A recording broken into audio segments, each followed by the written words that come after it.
Hey, this is Hammer 357 Mag. I was asked by one of my YouTube friends, I think it was a California Prepper or Boss Tycoon, to go through the differences between the Kershaw compound,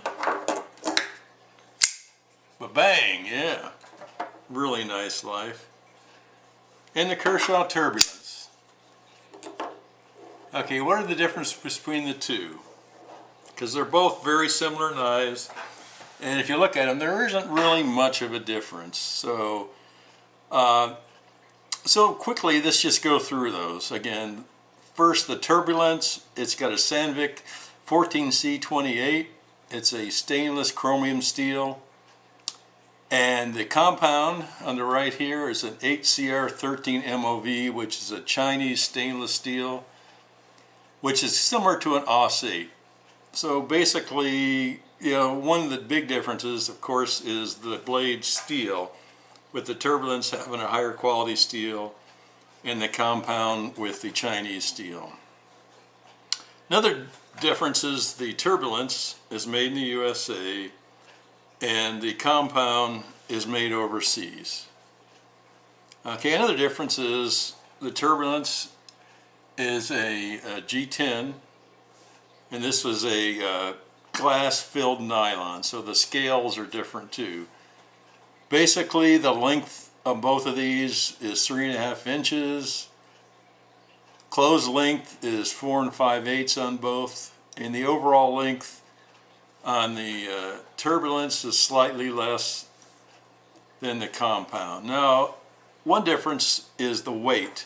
The weight on the Turbulence is 4.4 ounces, and the weight in the compound is 3.8. And I think the difference is the steel, the better steel probably weighs a little bit more, and they're basically the same thickness.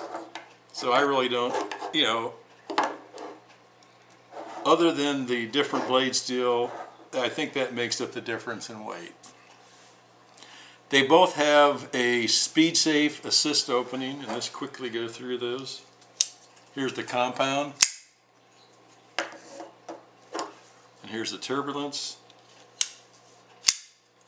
And the basic feel of these, it's not much difference, but again, you can feel that the Turbulence is has less resistance. You know how you can feel it? It just goes a little faster, but there's just a little difference. You can tell when you do that. As far as pocket clips go,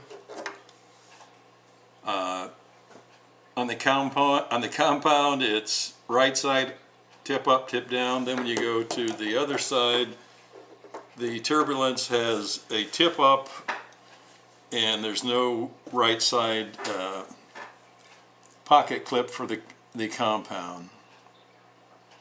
They both have a modified drop point. They both have a hollow ground. The blade center on both of these is very good. Again, the fit and feel on them are very similar. I'm looking back at my quick looks, and for both of these I had primary concept of use was a large or EDC general purpose, and the secondary concept of use would be hunting and survivals. And if you look at this compound, you can get it for $19 to $20 right now on eBay. And as far as the Turbulence goes, it's $46. Okay, so, and as far as cutting paper, quickly just go through these. This Turbulence is, the compound is very sharp.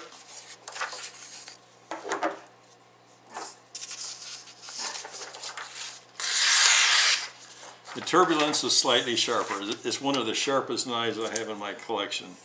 However, the compound is very good. So the big difference on these, it depends on, it boils down to one is made overseas, the materials aren't quite as good, but overall performance is very similar.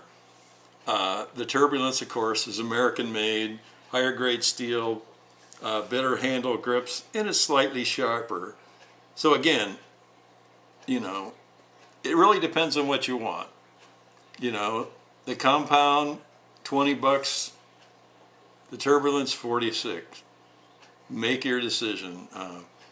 I bought the Turbulence because I had bought all the lower end Kershaw knives. I was very satisfied with them, so that, you know, gave me a good feel that I could buy their little bit higher end knives and be satisfied, and I am, you know.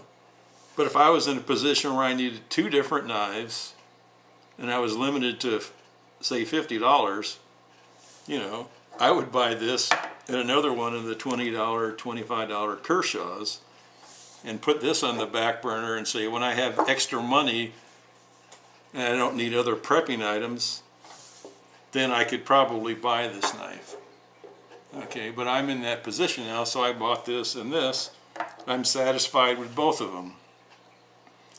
And as far as EDC and going, I would carry this EDC all the time. And this one is a little more expensive. And again, my collection, you know, I don't have a folding knife. I guess my Griptilian's the only one that, you know, is around $75. So, you know, I don't carry those. I'm carrying this knife. So, again, as far as I can tell, the difference is not that great. Either one would be great. If you're limited, buy this baby. It'll do just as good a job. And maybe 50 years from now, you know, you might be able to tell a difference. I don't know. But anyway, this is Hammer 357.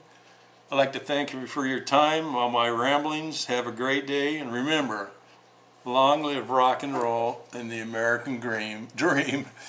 And you can't go wrong with the Kershaw, man.